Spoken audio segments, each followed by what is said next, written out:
Outrage continues to grow over the Taliban's decision this week to ban women from attending universities. Several of the nation's top cricket players there have condemned the ban, and women took to the streets in Kabul today chanting, "We are all together. We broke oppression, freedom, and equality." In this cell phone video, one protester says security forces used violence to disperse the group and that female security officers beat and whipped some of the demonstrators. United Nations Women Deputy Executive Director Anita Bhatia joins me now. Thank you so much for speaking with us. How are women in Afghanistan reacting to this ban, which went into effect immediately this week? I think women in Afghanistan are in a state of mourning and shock and horror at this latest oppression of their rights. UN Women, which is present on the ground in Kabul, speaks regularly to women's rights organizations, and what we hear from them is absolutely heartbreaking. This is a chilling hark back to the dark days of the 1990s, and women are terrified, upset, angry, devastated.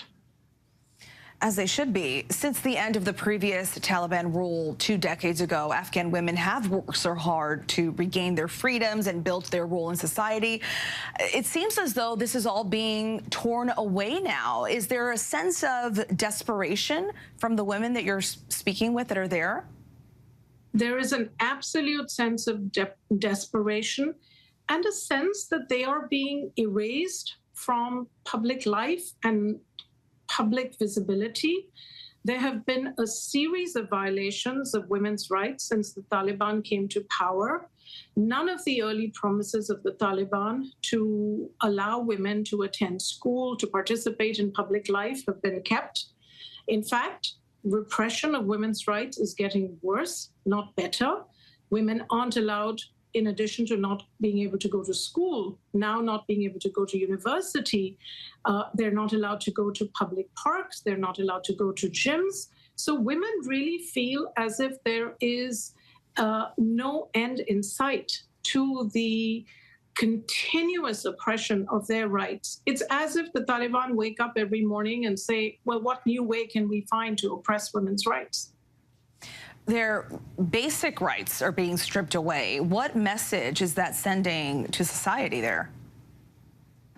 Well, what it shows very clearly is that it's actions, not words, that matter. And the actions of the Taliban are sending a message to society that girls and women do not matter, and that they can be treated as chattel, and that they can be treated in a way which is fundamentally disrespectful of their human rights. And this is something that cannot just be a women's issue. You know, young men have to speak up as well. And we have heard stories of young men in Afghanistan showing solidarity for their sisters, mothers, daughters, and walking out of universities in protest. But we need a mass movement of young men and men in general speaking up about this, because this is not just a women's rights issue. It is an issue for all of society. And that was my next question. Where can they get hope from? And is that where the hope lies, in the men being able to stand up for these women?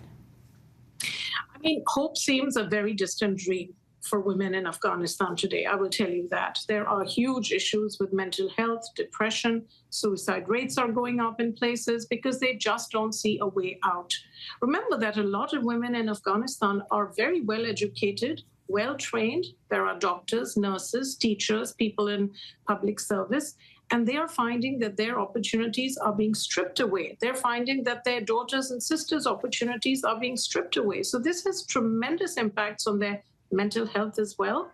And the hope lies in voices of the international community speaking up, not forgetting Afghanistan. Every time there is an egregious violation of rights, like the one that has just happened, the international community wakes up. But we need to keep Afghanistan and Afghani women front and center all the time. So we need advocacy. We need to make sure that the international community's actions, humanitarian or otherwise, are always conducted with a gender lens. We need to make sure that any dialogue on any issues concerning Afghanistan has women at the table, and that women are part of decision-making. And we need to make sure that we keep advocating for the full spectrum of rights, rights to education, right to work, right to participate in public life. There is a range of human rights that have been violated in Afghanistan. All of those need to be restored. And finally, we need other countries where women, Islamic countries where women are allowed to go to university, to speak up as well. We certainly hope the international community can do that and can step up for Afghan women. Thank you so much for your time. Anita Bhatia from the United Nations, thank you so much for joining us tonight. It's a pleasure. Thank you. Bye-bye. Hi, everyone. George Stephanopoulos here. Thanks for checking out the ABC News YouTube channel. If you'd like to get more videos, show highlights, and watch live event coverage, click on the right over here to subscribe to our channel. And don't forget to download the ABC News app for breaking news alerts. Thanks for watching.